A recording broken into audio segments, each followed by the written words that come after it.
Bonjour et bienvenue, voici notre tour d'horizon économique, géopolitique, sanitaire et boursier. Nous sommes le vendredi 8 avril et pour comprendre comment tourne la planète finance, c'est sur la bourse au quotidien et nulle part ailleurs. Et l'épisode du jour s'intitulera Avez-vous vu le mammouth dans le corridor?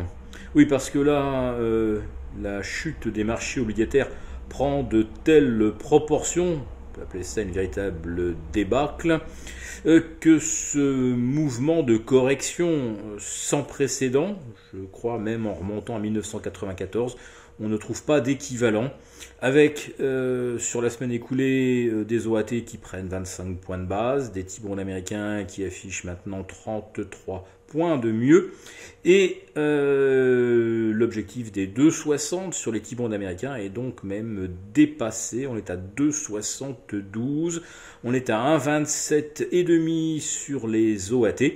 Il y a un mois de cela, on était à peine à 0,4. On assiste donc véritablement à un crack obligataire qui n'a pour l'instant quasiment eu aucune incidence sur les marchés d'actions. Et là, je dois le rappeler, c'est aussi une première historique. Alors peut-être qu'effectivement, mammouth, ça fait moins peur qu'un éléphant, allez savoir.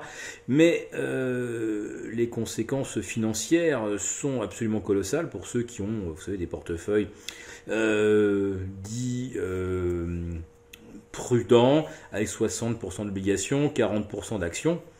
La chute des marchés obligataires, elle est de près de 10% depuis le début de l'année. Donc l'impact en termes de performance va être absolument colossal. Les quantités d'argent perdues avec la baisse de l'obligataire sont probablement sans précédent depuis plus de 30 ans. Voilà, ni plus ni moins. Et quel impact cela a-t-il sur le CAC 40? Eh bien ce matin, il gagnait 1,5% notre CAC, et même jusqu'à presque 2%. Oui, qu'est-ce qui faisait tant plaisir au marché? Alors oui, il y a peut-être cette réunion entre Ursula von der Leyen et Vladimir Zelensky. Alors pourquoi pas des pistes pour une paix prochaine que chacun souhaite évidemment. Mais c'est un espoir bien mince. Et en face, la désintégration des marchés obligataires va avoir des conséquences, je le répète, colossales, à la fois sur l'économie, sur l'immobilier, et puis même pour les entreprises qui avaient basé, si vous le voulez, l'amélioration de leur performance sur des rachats de titres massifs. Racheter des titres avec des taux à 1,30 ou des taux à moins 0,30, c'est pas tout à fait la même chose aux États-Unis. Racheter des titres avec un 10 ans à 0,80, c'est pas la même chose que 2,70, c'est 3 fois plus cher. Voilà. Mais qui a pour l'instant véritablement pris la mesure et intégré ce changement radical de perspective? Je ne sais pas quand est-ce que ça va survenir, mais je crains que ça soit extrêmement violent, d'autant plus violent que on s'aperçoit que ce sont des raisons tout à fait mécanistes qui ont empêché finalement les actions de rechuter, par exemple sur leur niveau de soutien de début mars. Disons que revoir le CAC 40 à 5008, 5850 avec des taux à 1,30, quand ils affichaient à peine 0,60 il y a de cela un mois, ça n'aurait strictement rien de choquant. Et historiquement, on s'en tirerait même très bien.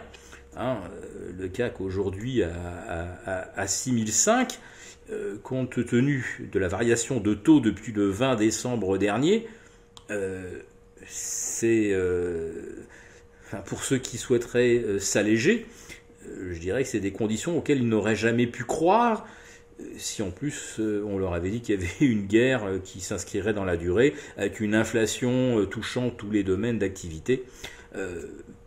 Personne n'aurait pu penser que le CAC se situerait encore au-dessus de 6005 aujourd'hui. Bon, il y est, nous vous avons déjà expliqué que les programmes de rachat de titres qui ont été annoncés avec les trimestres de janvier, ils continuent évidemment de s'implémenter, mais je pense que les conseils d'administration vont devoir se montrer maintenant beaucoup plus prudents.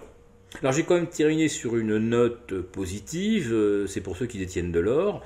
L'once d'or qui va finir la semaine inchangée, voire même en légère hausse à 1935-1938 dollars, quand les taux longs ont pris 25 points en Europe et 32 ou 33 points aux États-Unis. Là, pour reprendre un terme à la mode, eh bien, on peut dire que l'or fait véritablement preuve de résilience. Alors la contrepartie, c'est que l'euro, lui, continue de chuter. On le retrouve à 1,0840 contre dollar. On le sait tous, si l'euro enfonce les 1,0810, eh bien on risque de le retrouver rapidement à parité.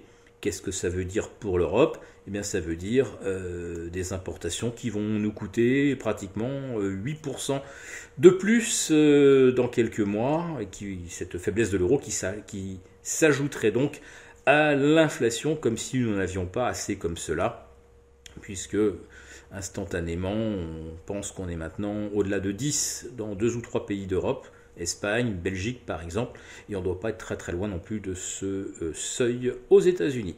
Si cette vidéo vous a plu, n'hésitez pas à nous mettre un pouce et on vous retrouve lundi. Très bon week-end. N'oubliez pas d'aller voter.